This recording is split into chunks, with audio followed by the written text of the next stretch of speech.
Hare Krishna, Krishna Krishna, Hare Hare, Hare Rama, Hare Rama, Rama Rama, Hare Hare.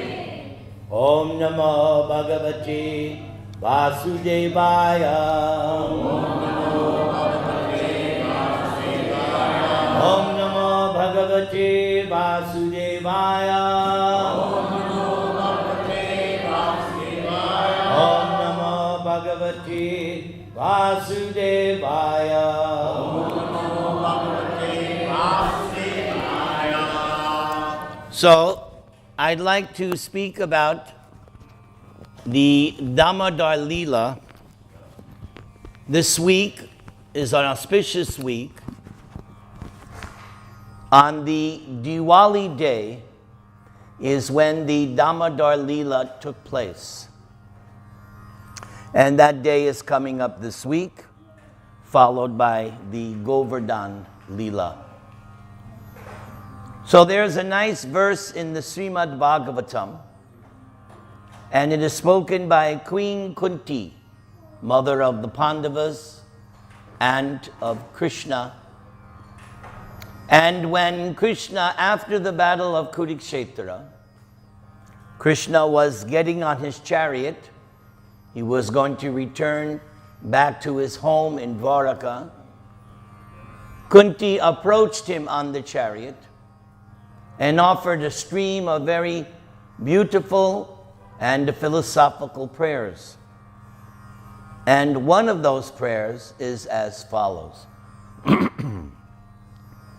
Gopya dade tvahi kritaga sidamatavad yate dashastru kalilanjana sambramaksham Vaktram niniya bhaya bhavanaya stitasya sa mang vimohayati bir apiyad vibheti. If you would please repeat after me. Kuntī prayed to Krishna. Kuntī prayed to Krishna. My dear Krishna. My dear Krishna. Yaśodā took up a rope to bind you when you committed an offense. And your perturbed eyes overflooded with tears, which washed the mascara from your eyes.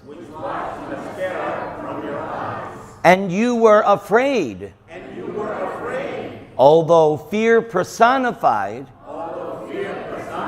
is afraid of you. This sight is bewildering to me. So, with your kind attention, I would like to read the purport to this verse. Recently, one of my longtime, if I could use the word, students, reminded me that that was the system of Prabhupada. The verse would be chanted, the translation would be repeated, and then we would hear Prabhupada's Bhaktivedanta purport.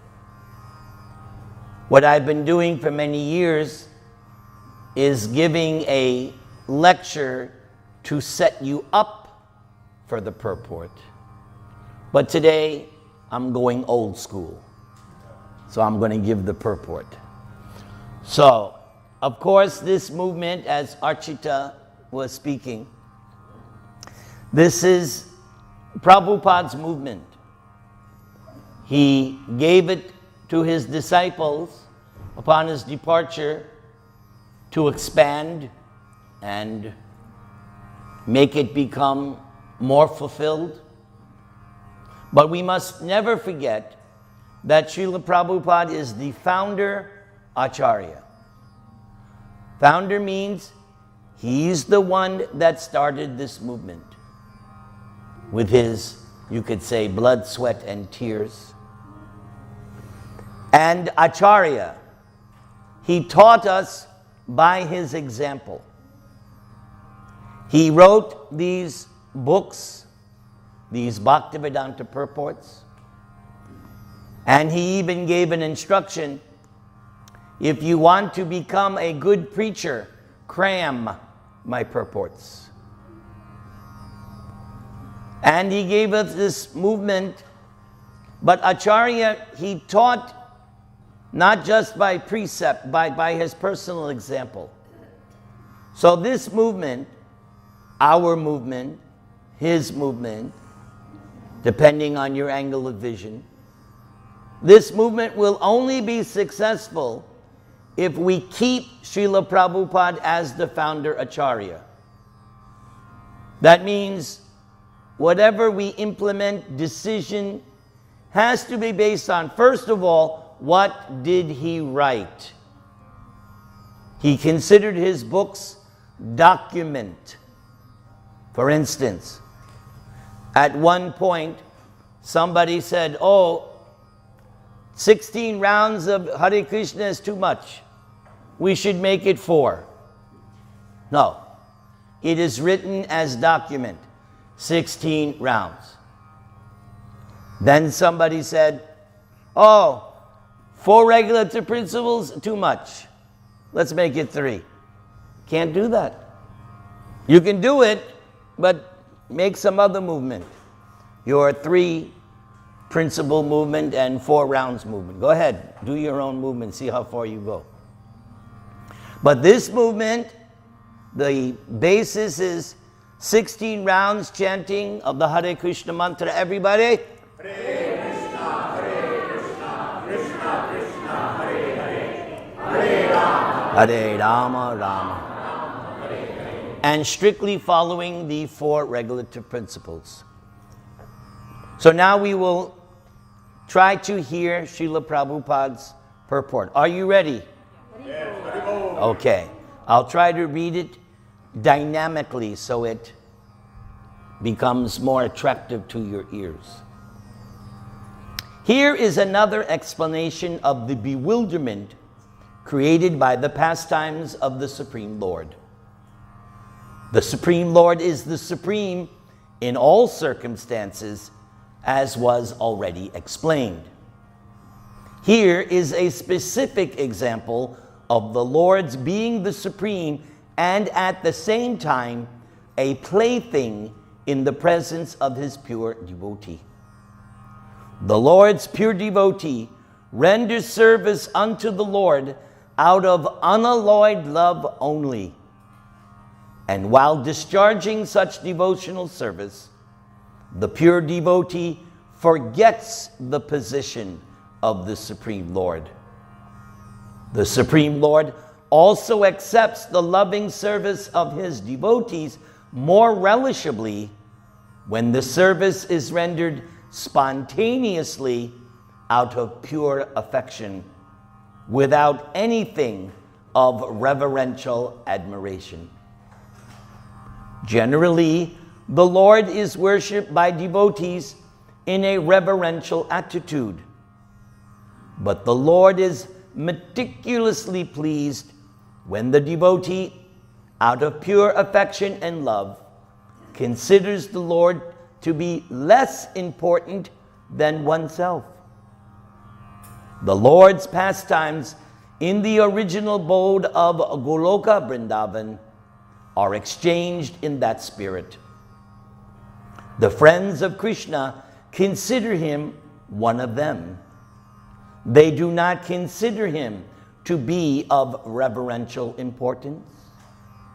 The parents of the Lord, who are all pure devotees, consider him a child only. The Lord accepts the chastisements of the parents more cheerfully than he does the prayers of the Vedic hymns. And similarly, he accepts the reproaches of his fiancées more palatably than the Vedic hymns. When Lord Krishna was present in this material world to manifest his eternal pastimes of the transcendental realm of Goloka Vrindavan as an attraction for the people in general, he displayed a unique picture of subordination before his foster mother, Yaśodā. Therefore, you see the diorama.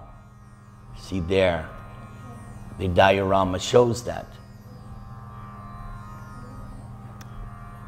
The Lord, in his naturally childish, playful activities, used to spoil the stocked butter of Mother Yaśodā by breaking the pots and distributing the contents to his friends and playmates, including the celebrated monkeys of Vrindavan, who took advantage of the Lord's munificence.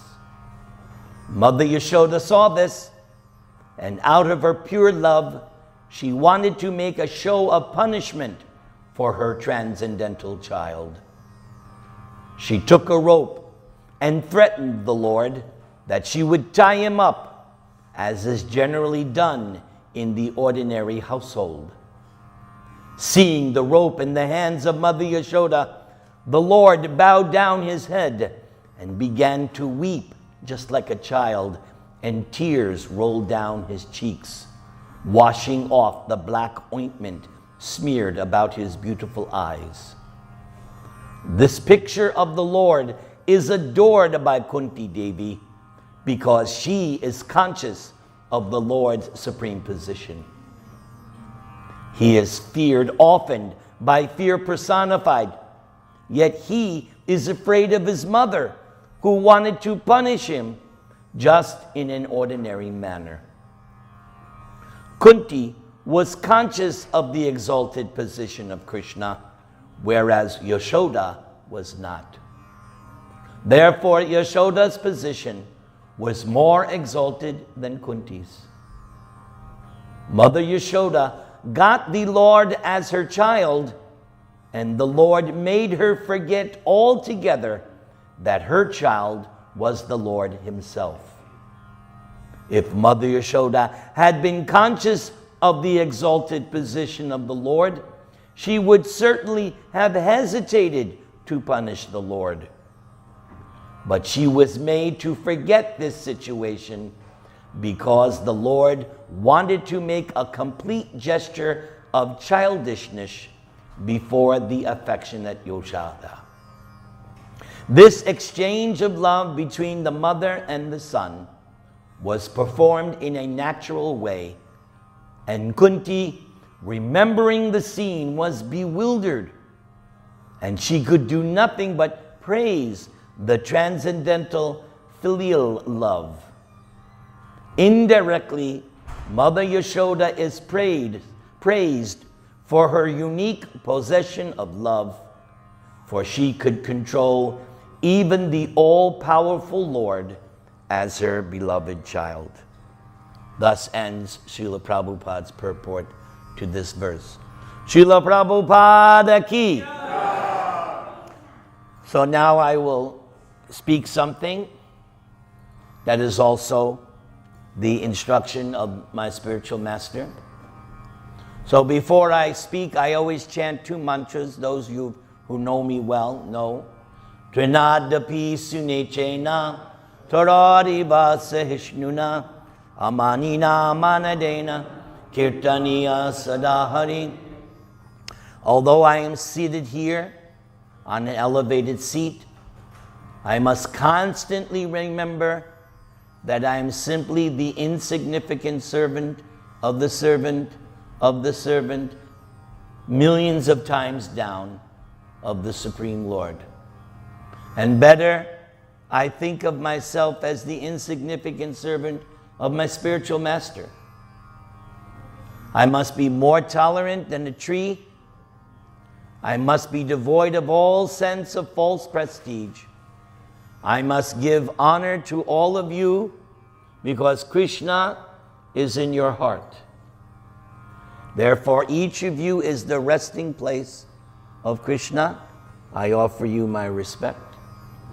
In this way, I can easily, always glorify the Supreme Personality of Godhead, Sri Krishna, or today, Yaśodā Damodar. Everybody can say? Yaśodā Damodar.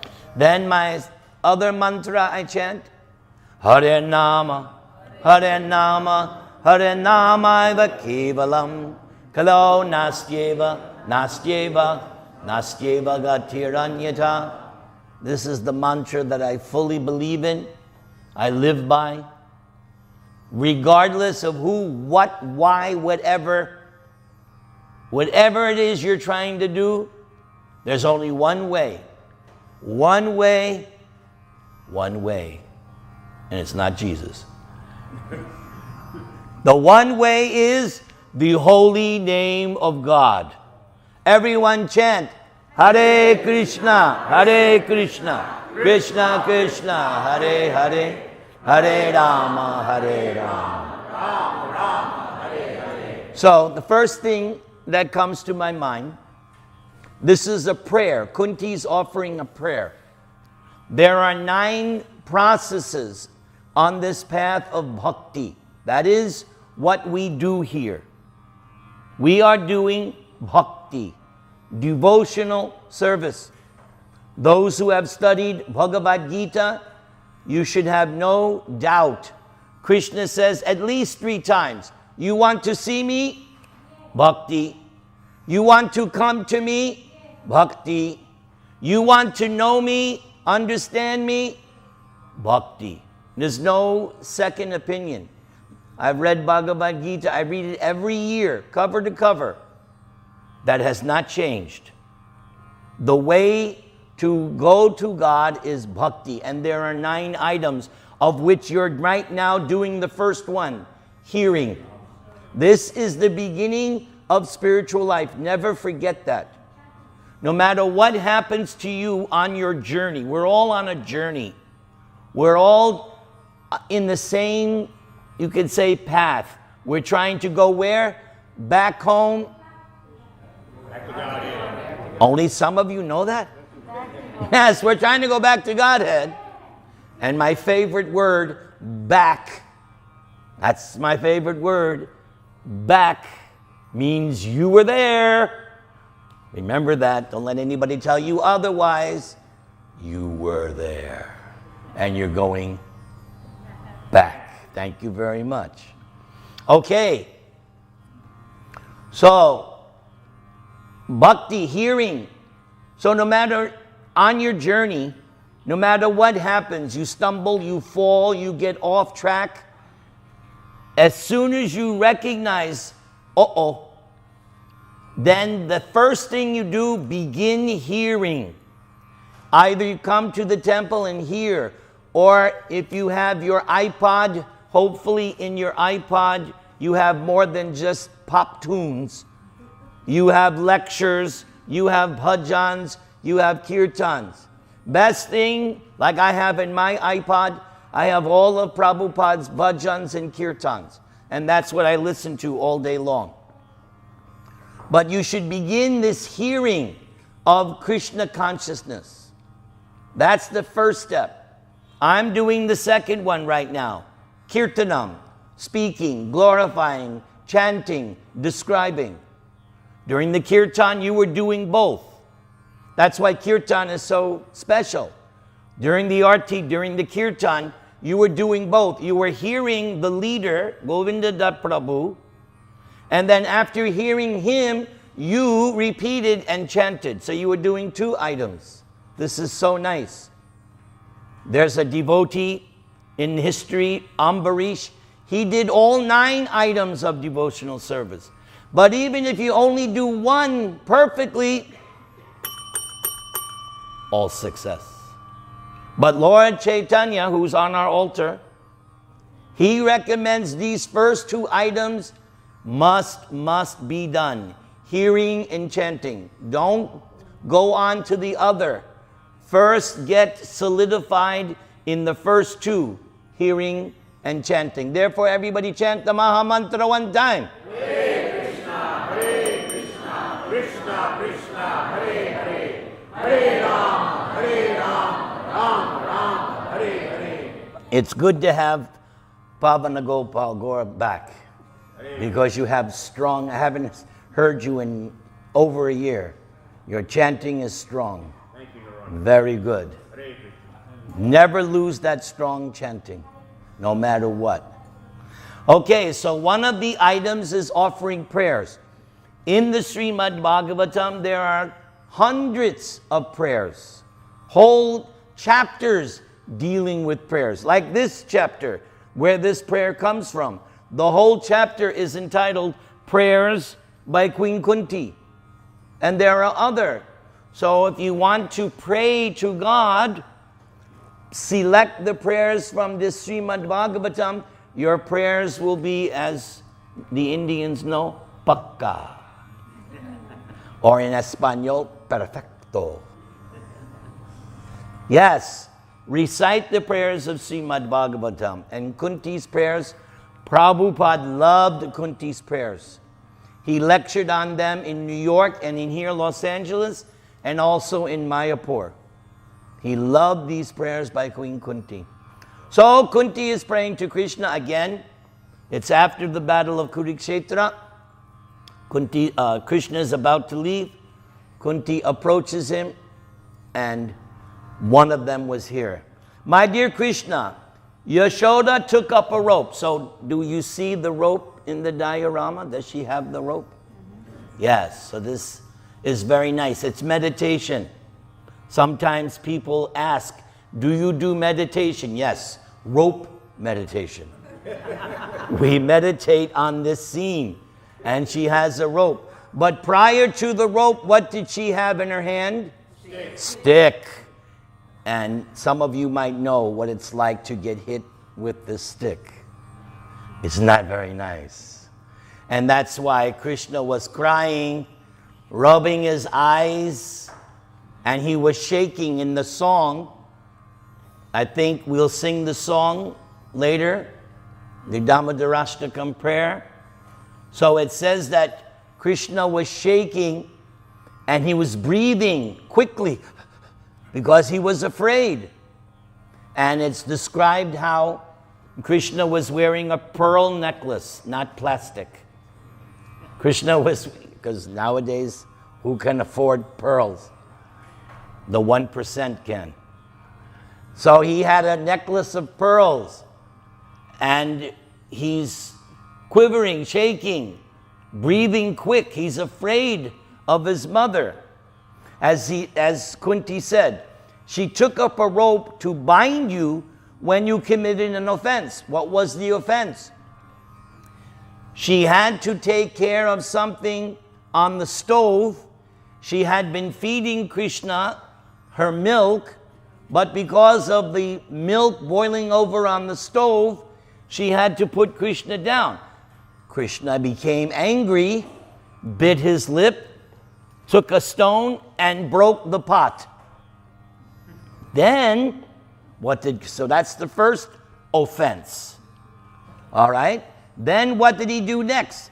He stepped in the butter and yogurt and started walking around the house and leaving behind a trail of footprints, which ultimately was the cause of Krishna being caught.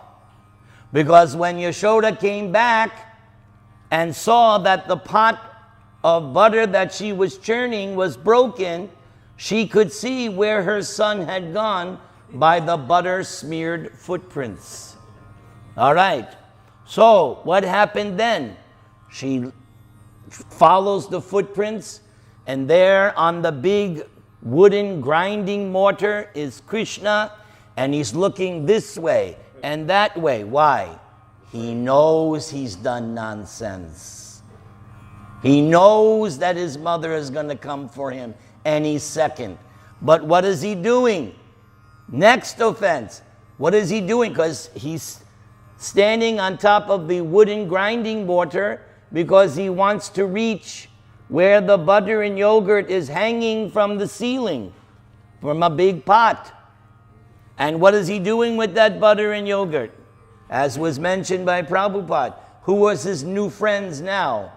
The monkeys. Anyone who's been to Vrindavan, you know about the monkeys. They're quite interesting.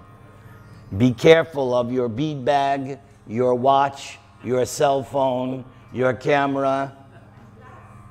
Your glasses, yes. You have some experience? They'll come and they'll just, and they're very bold. They'll come right into your room. They're not afraid of you. Yes, Krishna was afraid of Yaśodā, but the monkeys are not afraid of you. So when Krishna saw his mother, he saw that she had a stick in her hand. He jumped down and ran because, as I said, you don't want to get that stick. Owie. You know that word, owie? It's a word children use. Owie. And it's a big owie.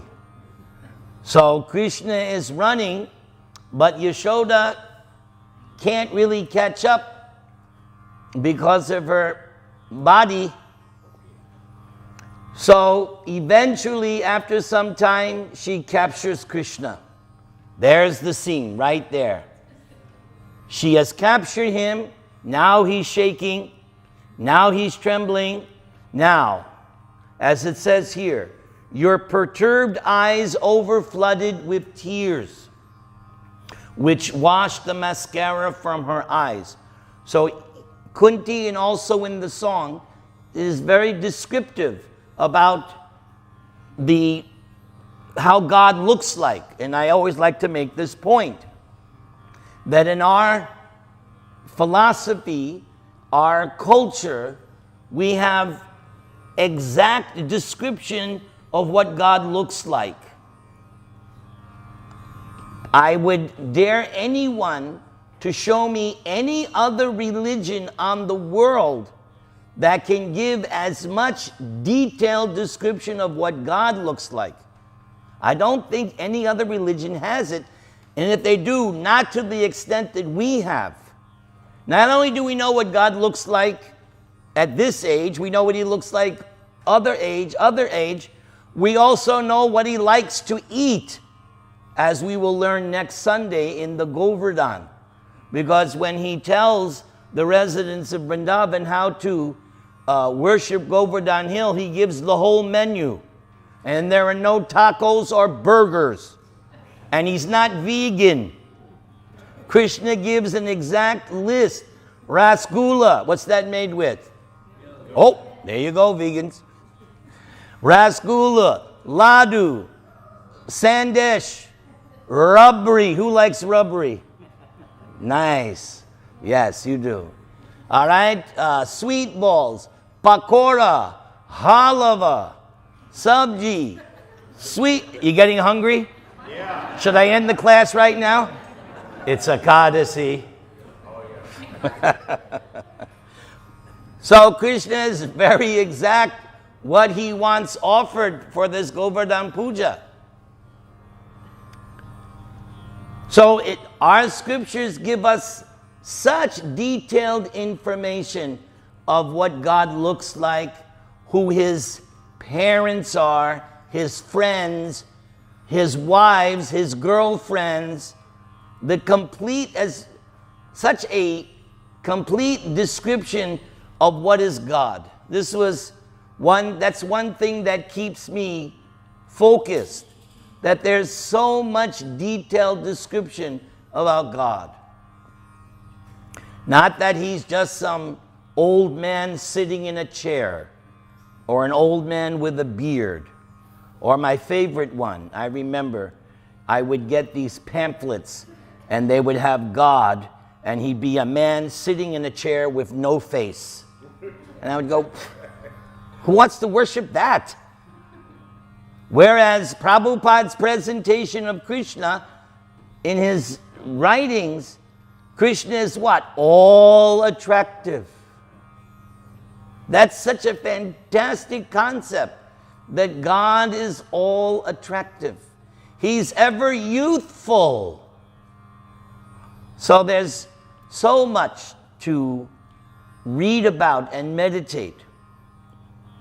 Now it says here, and you were afraid, although fear personified is afraid of you.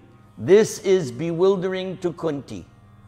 Because we learn in the Srimad Bhagavatam, right at the very beginning, not just that fear is afraid of Krishna, fear personified is afraid of Krishna's name.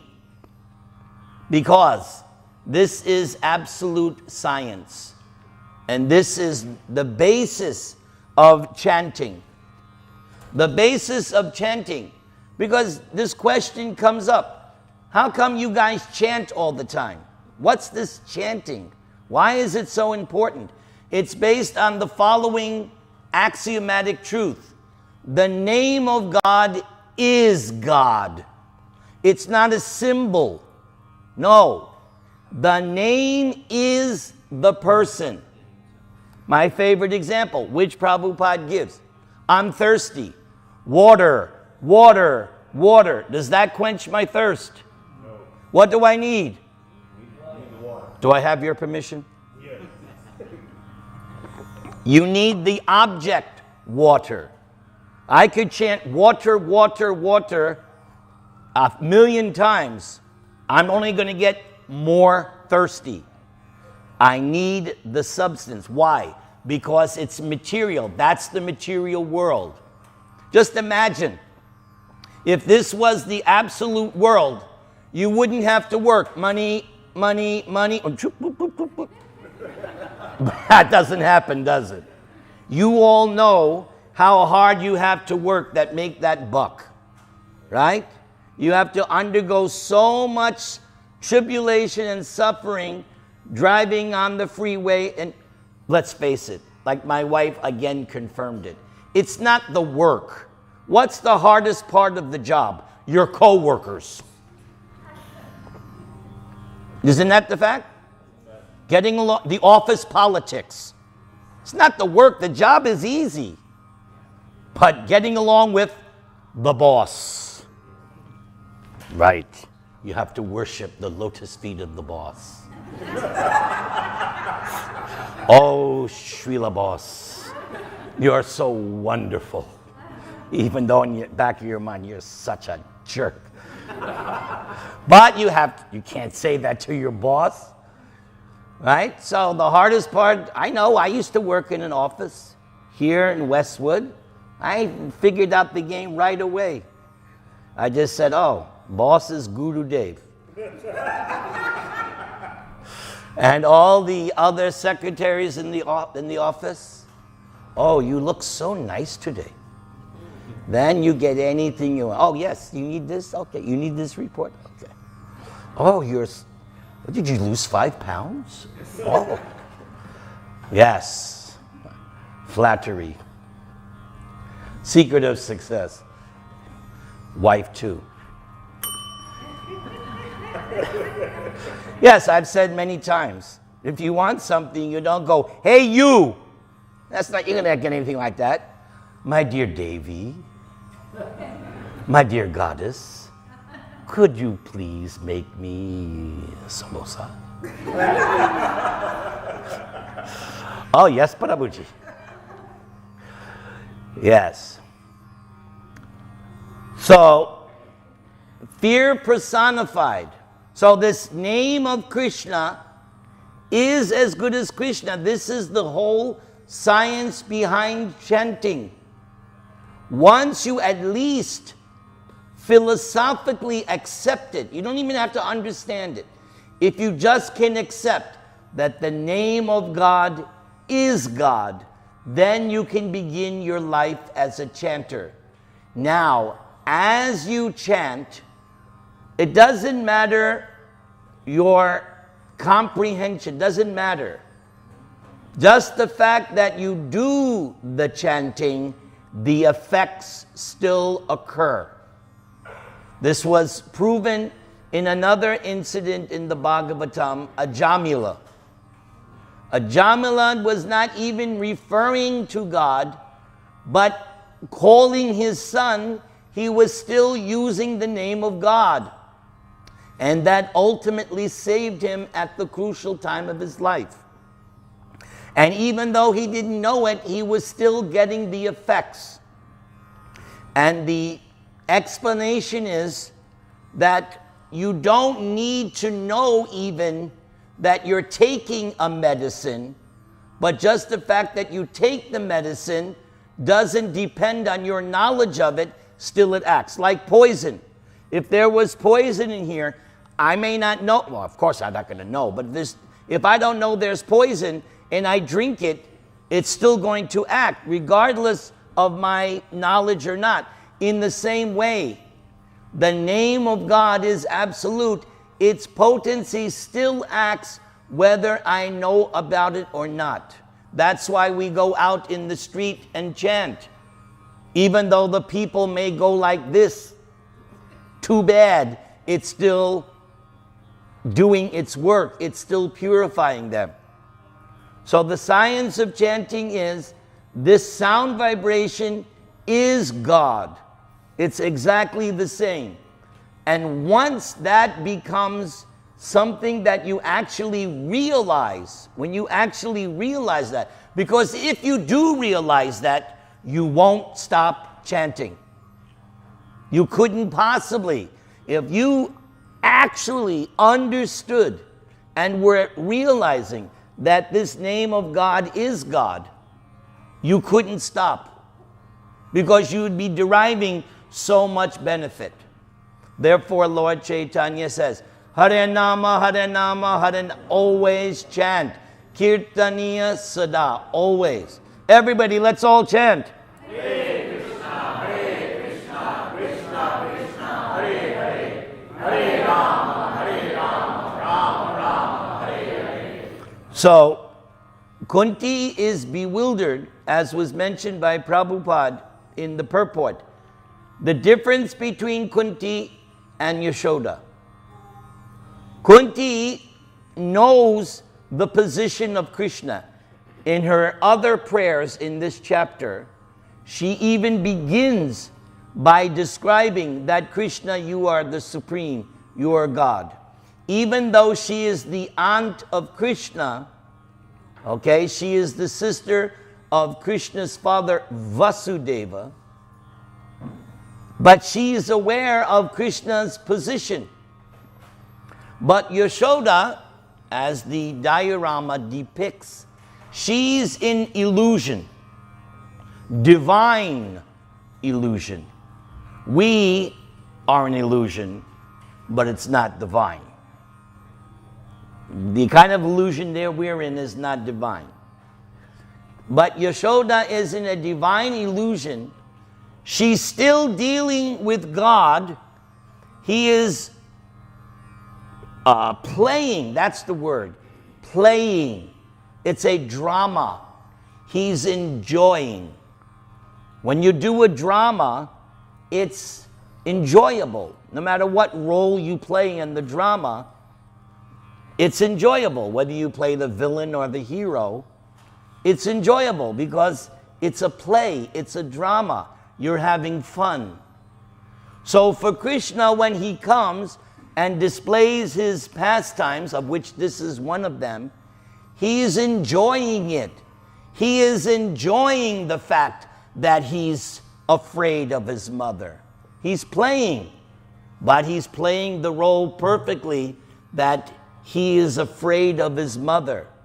Normally, as Kuntī was saying, and as I mentioned, fear personified is afraid of even Krishna's name.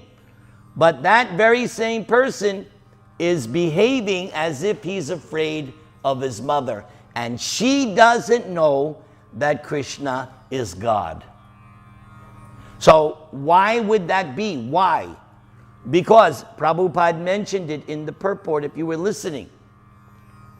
If Yaśodā is seeing her child as God, she's not going to tie him up. What is she going to do? Oh, my Lord, I'm your servant. Tie me up. I am the one that's done wrong.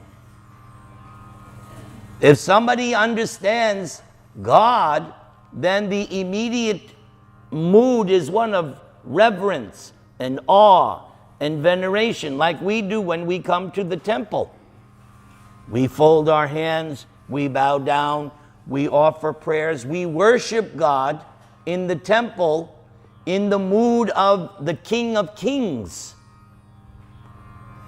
So this conception of God as God evokes a certain kind of emotion. But for God, there's not much enjoyment out of it. But in this scene, where he gets to play as a little child and his mother doesn't know that he's God, and she's going to tie him up. This is enjoyable for Krishna. He's enjoying it. Now, in the pastime or Leela, she first had the stick, but then she realized, no, the punishment does not fit the crime.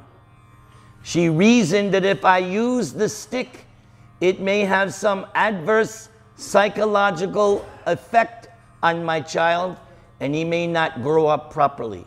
She throws the stick away, and she says no. But he's still nonsense. He's so restless. I have to do something. After all, another point I like to make. Even though she's the mother of God, she has to work. So don't feel bad if you have to go. Even the mother of God has housework. She's got to churn butter, clean, she's got so many chores to do. So if Krishna is causing a disturbance, she can't get her housework done. So she says, I'll tie up my restless child.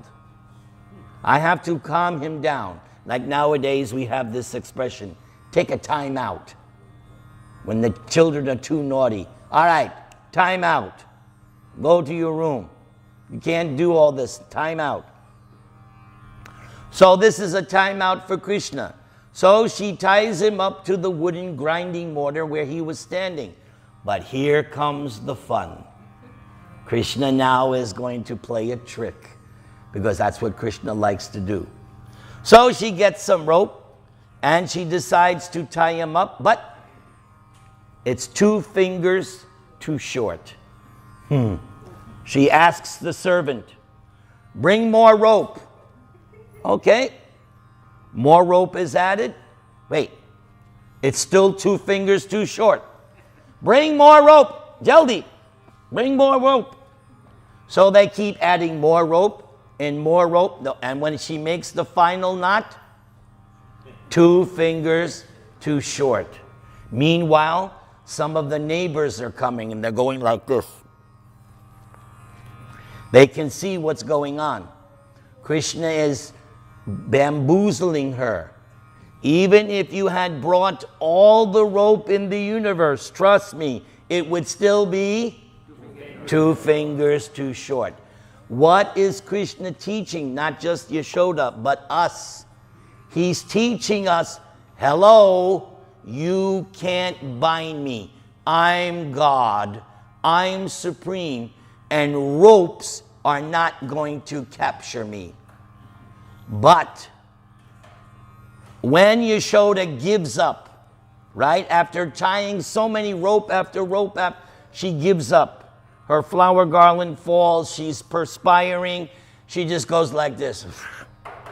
Then Krishna has compassion on his mother and says, okay, now I let you tie me up.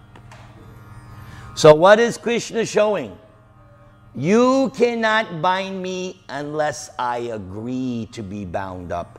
And in the song that we'll sing, the word is used, Bhakti Badham. Everyone say, Bhakti Badham. Bhakti Badham means he was not tied up by rope. He already proved that. As I said, you bring all the rope in the universe, it's still going to be 2 fingers too short. But he agreed to be bound up because of Yaśoda's love, or bhakti. Thank you. So therefore the word is Bhakti Badham. He was tied up by her love. So that's for us as well. As we learn in the book that Prabhupada translated, Nectar of Devotion, there is a name for God, Ajita, unconquerable. If you read my favorite book, Krishna book, 90 chapters, was there any incident that a demon defeated Krishna? No. Nope. At the end of the day, Krishna was undefeated. So Krishna is Ajita. Nobody can defeat him. But in the Nectar of Devotion, we learn from Rupa Goswami, there's only one thing more powerful than Krishna.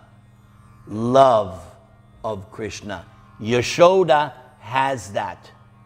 That's why Krishna is allowing her to tie him up, because she has special love for him.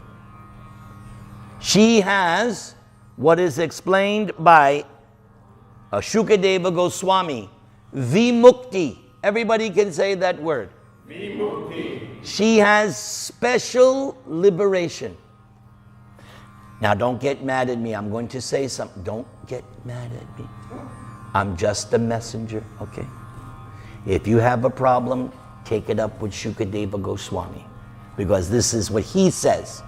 In the Bhagavatam, when this pastime of Yaśodā Damodar is explained in the 10th canto, at the end of the chapter, Shukadeva Goswami gives his purport, and he tells Maharaj Parikshit that Yaśodā has this vimukti, and her benediction that she's gotten is greater than Lord Brahma, greater than Lakshmi, greater than Lord Shiva. Why? She gets to tie up Krishna. She gets to feed him the milk from her breast. And in the song also that you're going to sing, she gets to kiss his cheeks. As it says, his cheeks become red due to Mother Yaśoda's kisses. Mothers love to kiss their little children. It's a great, great ecstasy. Their little child, so nice, because the children have nice big puffy cheeks. Ooh. Then the grandmother comes, oh, give me. So that's natural. So Krishna plays the role of a little chubby baby with nice chubby cheeks. Krishna is Yaśodā is kissing. Who can do like that? We can't do that. And no offense, the position of Yaśodā, no applications being taken. The post is fulfilled. It's not that, okay, Yaśodā, it's my turn, okay? My turn, Yaśodā, I want to be, no. Doesn't work that day. Krishna has selected his mother eternally. But, Shukadeva Goswami points out, don't worry, you can follow in Yaśoda's footsteps. According to your capacity, you can begin to feel like Mother Yaśodā. You can't become her, but you can develop bhav, ecstasy, and love for Krishna following in her footsteps. And trust me, it's good enough. It's good enough. As Lord Chaitanya used to say, even one drop of love of God is good enough to flood the whole universe. We just need a drop of love of God. I need, on a day like today, I need lots of cups of water. But when it comes to love of God, you just need a drop. So that's all we're praying for. Just a drop of your mercy, Lord. That's all I want. Why? Because that drop of mercy from Krishna can fulfill all your desires forever.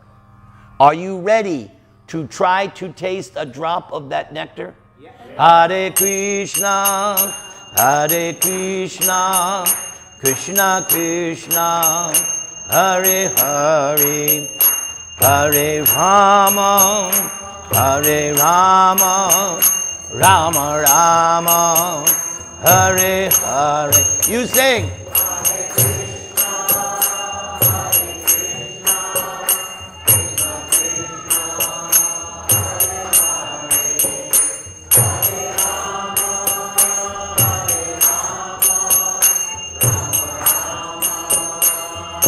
All the ladies.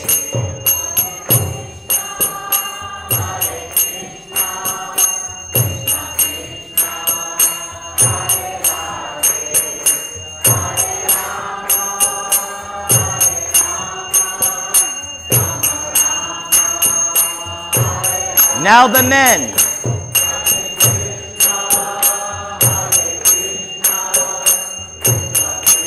Ladies were better.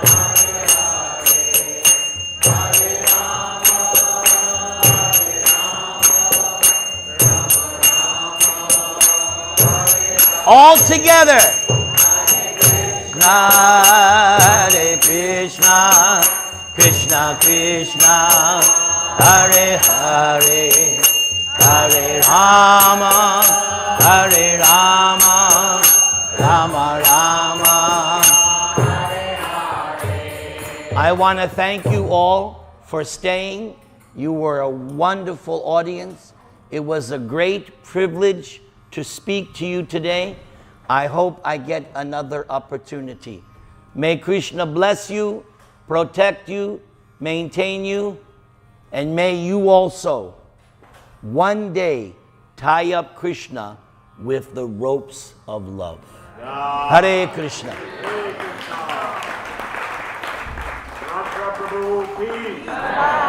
Class is dismissed.